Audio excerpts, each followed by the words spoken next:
Hey there, welcome to a new video. In this video we talk about pedal.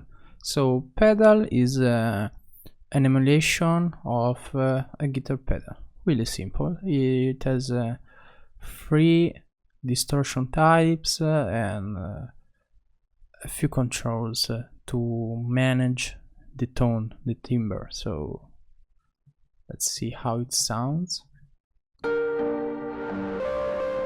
We have the gain,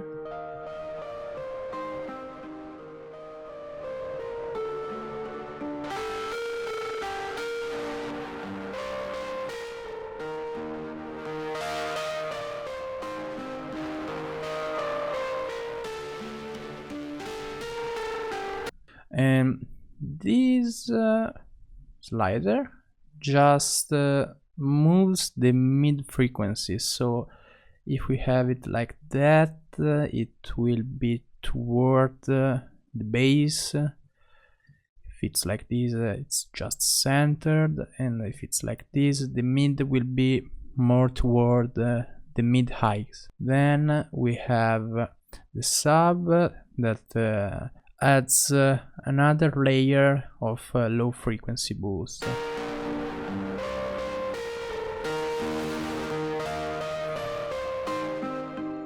And then we have the dry wet. So this is particularly suited for guitars, for string sounds.